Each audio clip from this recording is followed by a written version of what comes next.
Peter Pan, that's what they call me. Promise that you never be.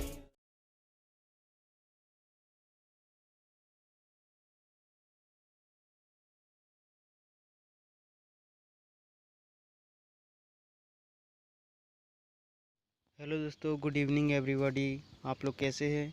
चलिए आज हम चलते हैं क्लास 12th के सब्जेक्ट बायोलॉजी में के very most important question for exam. तो एग्ज़ाम में कौन कौन से मोस्ट क्वेश्चन आएंगे बायोलॉजी में, उसके बारे में आज हम बताएंगे। तो पहला है कायिक प्रवर्धन। कायिक प्रवर्धन यानी किसी पौधों के बढ़ती भागों जैसे जड़, तना, पत्ती द्वारा नया पौधा तैयार होना कायिक प्रवर्धन कहलाता है। दूसरा है जीर्णता चरण या जीर्णावस्था क्या कहलाता है, यानी कि जैसे जैसे किसी जीव की आयु की वृद्धि हो जाती है तो वो वृद्धावस्था में चला जाता है, तो उसी को हम जीर्णावस्था कहते हैं। फिर निषेचन या वाह निषेचन को परिभाषित कीजिए। तो निषेचन यानी वह प्रक्रिया जिसमें नर व मादा युग्मक संलयित होकर युग्मनज बनाते हैं, वो निषेचन कहलाते हैं। फिर है लैंगिक व अलैंगिक प्रजनन में अंतर, तो ये आप पढ़ लेना। फिर है स्वपरागन एवं परपरागन में अंतर, ये सभी इम्पोर्टेंट है। फिर एक बीजपत्री और द्विबीजपत्री में अंतर लिखिए। ये तीनों अंतर आप लोग, तीनों अंतर में से एक न एक अंतर आएगा, तो आप जरूर पढ़ लें। अब है 7वां क्वेश्चन, बहुभ्रूणता क्या है। तो बहुभ्रूणता यानी जब एक ही बीज में एक से अधिक भ्रूण पैदा हो जाते हैं तो इस प्रजनन या दशा को बहुभ्रूणता कहते हैं। बहुभ्रूणता में बहुत सारे उसमें भ्रूण पैदा हो, वो बहुभ्रूणता कहलाता है। एक प्रारूपिक पुष्प के अनुदैर्ध्य काट का नामांकित चित्र, ये वाला चित्र आता है तो आप जरूर एक बार घर में प्रैक्टिस करके बना लेना। फिर एक प्रारूपी आवर्तबीजी बीजांड की संरचना, बीजांड में अंडाशय होता है, उस अंडे में फल का निर्माण होता है, तो उस बीजांड की संरचना के बारे में अध्ययन कर लेना। द्विनिषेचन माने द्विनिषेचन की प्रक्रिया को समझाइए। फिर मनुष्य के वृषण के अनुपस्थ काट का नामांकित चित्र बनाइए। फिर मानव अंडाशय के अनुपस्थ काट का नामांकित चित्र बनाइए। शुक्राणु जनन क्या है, इस प्रक्रिया का वर्णन कीजिए। शुक्राणु जनन स्पर्मेटोजेनेसिस यानी प्रजनन अंगों में युग्मकों के निर्माण की प्रक्रिया को युग्मक जनन कहते हैं। जब युग्मक जनन की क्रिया वृषण में होती है तथा उनमें शुक्राणु का जब निर्माण हो जाता है तो उसे हम शुक्राणु जनन स्पर्मेटोजेनेसिस कहते हैं। शुक्राणु की संरचना का नामांकित चित्र बनाइए एवं विभिन्न भागों का वर्णन करना। तो शुक्राणु यानी स्पर्म, शुक्राणु जनन की प्रक्रिया के बाद ही शुक्राणु यानी स्पर्म का निर्माण होता है, तो आप ये पढ़ लेना घर में। अब है ट्यूबैक्टमी और वैसेक्टोमी को समझाइए। तो ट्यूबैक्टमी यानी इसमें स्त्री की अंडवाहिनी को काटकर बांध दिया जाता है, जिससे अंडाशय में अंडाणु गर्भाशय में नहीं आ पाता है, जिससे निषेचन नहीं हो पाता, इसे हम ट्यूबैक्टमी कहते हैं। ये परिवार नियोजन की एक तकनीक होता है। दूसरा है वैसेक्टोमी। तो वैसेक्टोमी ये जो पुरुषों में अपनाई जाती है, इसमें पुरुष की शुक्राणु नलिका को काटकर बांध दिया जाता है, जिसमें शुक्राणु स्खलन के समय जो है शुक्राणु नहीं निकलते और जिससे निषेचन नहीं हो पाता है, क्रिया वैसेक्टोमी कहलाता है। फिर है टेस्ट ट्यूब बेबी यानी परखनली शिशु। तो टेस्ट ट्यूब बेबी यानी इसमें क्या होता है कि पुरुष का शुक्राणु और मादा के अंडाणु का दोनों को परखनली में लेकर उसमें मिक्सअप किया जाता है, तो उसमें निषेचन की क्रिया कराई जाती है, जिससे उसमें भ्रूण का निर्माण होता है। फिर उसको हम मादा के गर्भाशय में डाल दिया जाता है, जिससे उसमें शिशु का निर्माण होता है। इस प्रकार से इसे हम टेस्ट ट्यूब बेबी यानी परखनली शिशु कहते हैं। अब है यौन संचालित रोगों से बचाव के उपयोग। तो ये क्या है, पहला किसी अनजान व्यक्ति या बहुत से व्यक्ति के साथ यौन संबंध नहीं रखना है, और पहले से उपयोग किए गए इंजेक्शन व सुइयों का प्रयोग ना करें। संक्रमित व्यक्ति का रुधिर किसी अन्य व्यक्ति को ना चढ़ाया जाए। HIV, AIDS, STD and GIFT का पूरा नाम लिखे। तो HIV का फुल फॉर्म होता है human immuno deficiency virus. AIDS का फुल फॉर्म होता है acquired immuno deficiency syndrome. STD का फुल फॉर्म होता है सेक्सुअली ट्रांसमिटेड डिसीज यानी यौन संचालित रोग। और गिफ्ट का पूरा नाम होता है गैमेट इंट्राफैलोपियन ट्रांसफ़र। मानव जनसंख्या वृद्धि का कारण है कि समाज में अशिक्षित का होना और कम उम्र में शादी विवाह करना। मंडल ने मटर के पौधे का चयन ही क्यों किया, क्योंकि मटर का जो पौधा होता है वो कम समय का होता है, उनमें परपरागण स्थलता पर संकरण किया जाता है, और मटर का पौधा पीढ़ी दर पीढ़ी के इसके पौधे शुद्ध लक्षण वाले होते हैं। DNA अंगुली छापन फिंगर प्रिंटिंग क्या है, इसके उपयोगिता पर प्रकाश डालिए। मतलब DNA का अंगुली छापन फिंगर प्रिंटिंग के माध्यम से हम किसी निश्चित व्यक्ति की पहचान कर सकते हैं, जैसे ये किसका संतान है, इसका माता पिता की पहचान कर सकते हैं हम। किसी का जुड़वा बच्चा तो उसका पहचान कर सकते हैं कि उसके असली माता पिता कौन हैं। फिर किसी ने अपराध किया है और उस जगह पर उसका फिंगरप्रिंट छुपा है, तो उससे हम अपराध को भी ढूंढ सकते हैं। DNA की वाटसन एवं क्रिक मॉडल का सचित्र वर्णन करें। तो सन 1953 में वाटसन एवं क्रिक ने DNA की संरचना को प्रदर्शित करने के लिए इसके अणु के अवयवों को विस्तृत करके एक द्विकुंडित प्रतिरूप बनाया, जिसे हम DNA का वाटसन एवं क्रिक मॉडल कहते हैं।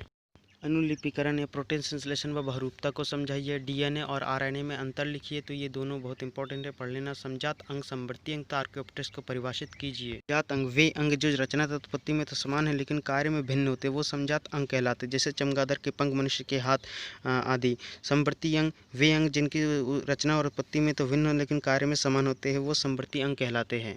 आर्कियोप्टेरिक्स को सरीसृप तथा पक्षी वर्ग के संयोजक कड़ी माना जाता है क्योंकि इनमें सरीसृप तथा पक्षी दोनों के लक्षण पाए जाते हैं।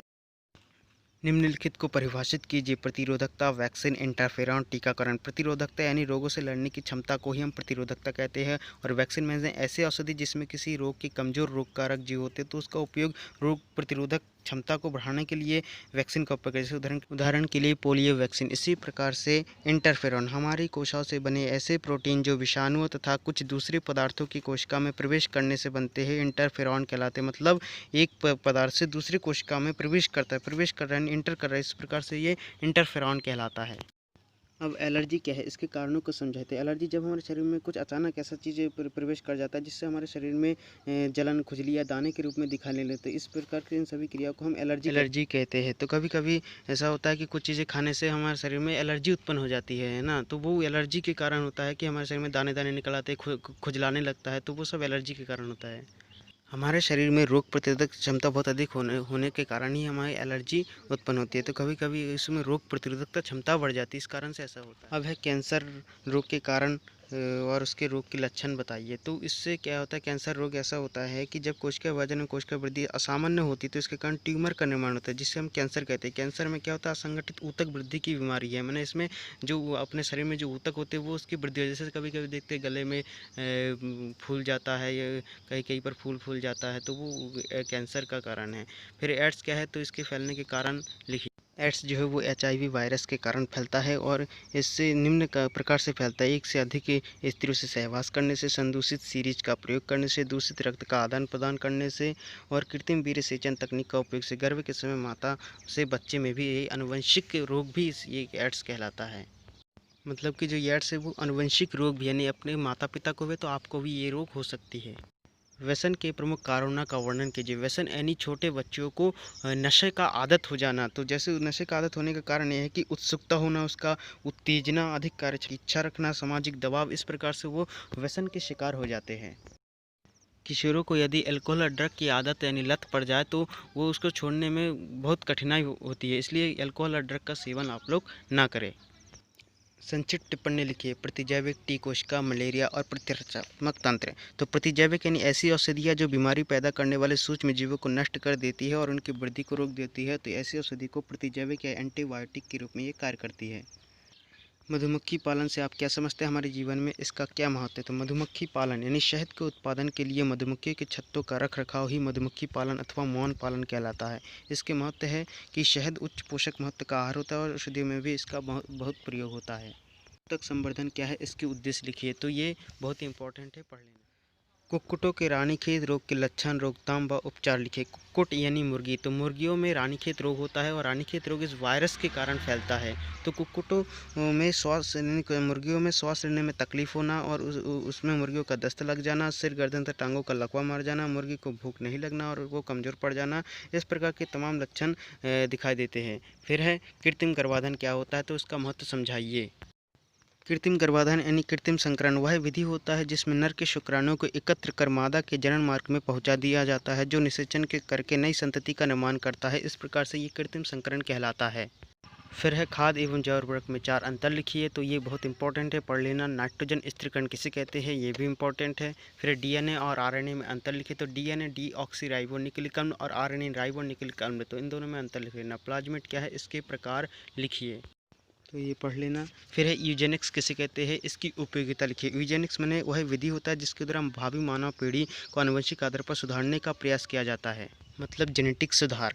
फिर इसके 2 कार्य होता है कि शारीरिक व मानसिक रूप से स्वस्थ व्यक्ति को प्रजनन के लिए प्रोत्साहित करना और विकृत लोगों को प्रजनन के लिए हतोत्साहित करना। फिर है जीएम फसल क्या है, इसके लाभ लिखिए। तो ये बहुत इंपॉर्टेंट है, इसको जरूर। फॉरेंसिक विज्ञान क्या है, फॉरेंसिक विज्ञान में डीएनए फिंगरप्रिंटिंग प्रोसेस को समझाइए।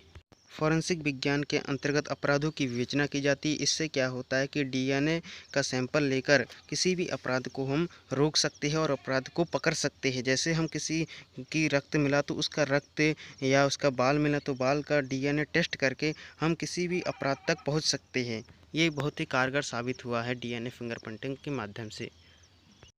फिर बायोपायरेसी और बायोपेटेंट को समझाइए। प्रत्येक को परिभाषित कीजिए। समष्टि यानी पॉपुलेशन, जनसंख्या घनत्व, क्षमता, जन्म दर, मृत्यु दर। तो समष्टि यानी पॉपुलेशन वो होता है कि किसी निश्चित क्षेत्र में कई जातियों यानी जीव जंतु व पौधों के समूह को समष्टि कहते हैं, जैसे घास के मैदान में टिड्डियों का समूह।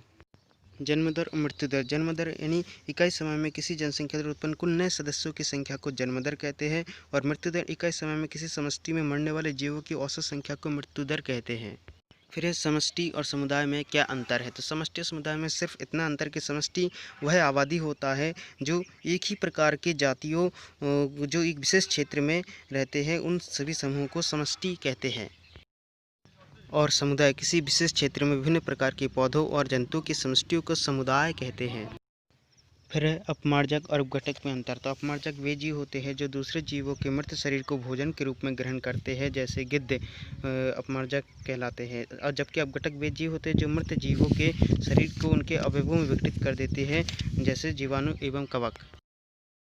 जीवों एवं पारितंत्र में अंतर बताइए। तो फिर है खाद्य श्रृंखला व खाद्य जाल में अंतर। ये बहुत ही मोस्ट इंपॉर्टेंट क्वेश्चन है, इसको तो ज़रूर पढ़ लेना। फिर पारिस्थितिक तंत्र में ऊर्जा प्रवाह को समझाइए। घर में ज़रूर पढ़ लेना, एक बार देख लेना इसको।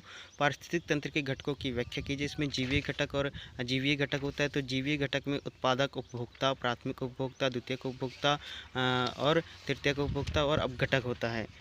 ठीक है। फिर है पारिस्थितिक पिरामिड क्या है। ऊर्जा का शंकु बनाइए। तो इसमें पारिस्थितिक पिरामिड बनाना है आपको।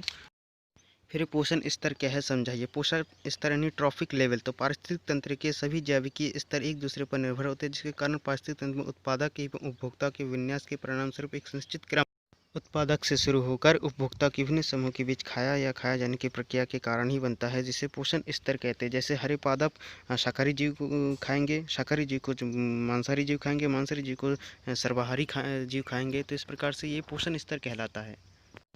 वन्य जीवों की विलुप्ति कारण के 5 कारण है कि शिकार करना, फिर प्राकृतिक आपदाएं आना, प्रदूषित एरिया। इस प्रकार से विलुप्तिकरण के बहुत सारे कारण हैं। राष्ट्रीय उद्यान क्या है। भारतवर्ष के किन्हीं 5 राष्ट्रीय उद्यानों के नाम लिखिए। तो वह क्षेत्र जो भारत सरकार द्वारा वन्य जीवन के विकास के लिए घोषित किया गया है वो राष्ट्रीय उद्यान कहलाता है। हमारे देश में बहुत सारे राष्ट्रीय उद्यान हैं। उनमें से है पहला है शिवपुरी पार्क, गुंडी deer park, gym carpet park, Betla राष्ट्रीय उद्यान पार्क, डचीगाम राष्ट्रीय उद्यान। अब है प्रदूषण क्या है। प्रदूषण के प्रकार लिखिए। तो प्रदूषण यानी वातावरण में अवांछनीय पदार्थ का मिल जाना, जिससे मनुष्य को और आसपास की एरिया को भी नुकसान पहुँचता है, उसे हम प्रदूषण कहते हैं। प्रदूषण के बहुत सारे प्रकार है, जैसे वायु प्रदूषण, जल प्रदूषण, ध्वनि प्रदूषण, मृदा प्रदूषण, बहुत सारे हैं ऐसे हैं। अम्ल वर्षा क्या है। मनुष्य में इसके 2 प्रभाव लिखे। तो अम्ल वर्षा यानी जीवाश्मीय ईंधनों के जलने पर ऑक्सीकरण के द्वारा सल्फर के ऑक्साइड SO2 और SO3 उत्पन्न होते हैं, जिससे ये सल्फ्यूरिक अम्ल बनाता है। और वर्षा के दिनों में यही जब वर्षा की बूंदों के रूप में अम्लों के रूप में गिरता है, तो पृथ्वी पर गिरते हैं, तो इसे ही अम्ल वर्षा कहते हैं। मानव पर इसका बहुत ही प्रभाव पड़ता है। त्वचा में जलन होती है तथा फफोले बन जाते हैं। इसके कारण ही इन्फ्लुएंजा, ब्रोंकाइटिस तथा निमोनिया जैसे रोग उत्पन्न होते हैं, और फसलों का भी बहुत बड़ा नुकसान होता है। हाँ, उस प्रभाव से आप क्या समझते हैं। तो वायुमंडल में CO2 तथा अन्य हानिकारक गैसों की मात्रा में वृद्धि होने के कारण पृथ्वी की सतह एवं वायुमंडल में होने वाली तापमान वृद्धि को ग्रीन हाउस प्रभाव कहते हैं। फिर है ग्लोबल वार्मिंग के मुख्य कारण तथा बचने के उपाय लिखिए। तो ग्लोबल वार्मिंग यानी वातावरण में तापमान का बढ़ जाना। इसमें ग्रीन हाउस गैसें भी होती है। सभी गैसें वायुमंडल में एकत्र होकर विशाल परत बनाता है, इसी कारण से ग्लोबल वार्मिंग होता है। इसके बचने के उपाय है कि जीवाश्म ईंधन का मितव्ययता से पूर्ण दहन होना चाहिए, क्लोरोफ्लोरोकार्बन का पूर्ण प्रतिबंध होना चाहिए, वृक्षों की कटाई पर प्रतिबंध होना चाहिए। फिर ओजोन छिद्र क्या है, इसके प्रभाव लिखिए। फिर जल प्रदूषण की रोकथाम और नियंत्रण के उपाय लिखिए। तो ये बहुत अच्छे से आपको मालूम है। ध्वनि प्रदूषण के कारण जीव में इसके 4 प्रभाव लिखिए। बहुत बहुत धन्यवाद। आप इन सभी क्वेश्चनों का स्क्रीनशॉट ले लेना, फिर अच्छे से आराम से घर में बैठकर पढ़ना। बहुत अच्छे से आप एग्ज़ाम देना।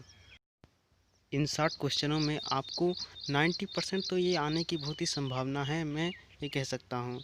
चलिए, तो आपको कैसा लगा ये वीडियो, ये कमेंट करके ज़रूर बताएं। Thank you so much, all the best. आप लोग एग्ज़ाम बहुत अच्छे से देना। हमने जो जो क्वेश्चन दिए हैं आप लोगों को, आप उनको बहुत अच्छे से पढ़ लेना और अपने दोस्तों को भी, जितने भी साइंस स्टूडेंट हैं 12th के, सभी को भेज देना और सब्सक्राइब कर देना। और कमेंट्स करके आप लोग ज़रूर बताना कि कौन कौन से क्वेश्चन फंसे हैं। तो और लाइक कर देना अच्छा लगा तो वीडियो। और मैं ये दावे के साथ कह सकता हूँ कि 100% ये मेरे क्वेश्चन फंसेंगे। तो आप लोग इस क्वेश्चन का स्क्रीनशॉट लेकर आप अच्छे से पढ़ लेना, घर में तैयारी कर लेना। और मैं और एक बात बताना चाहता हूँ कि आप लोग कोरोना वायरस के चलते एग्ज़ाम दे रहे हैं, तो आप बहुत ही ध्यान रखना अपने शरीर के बारे में।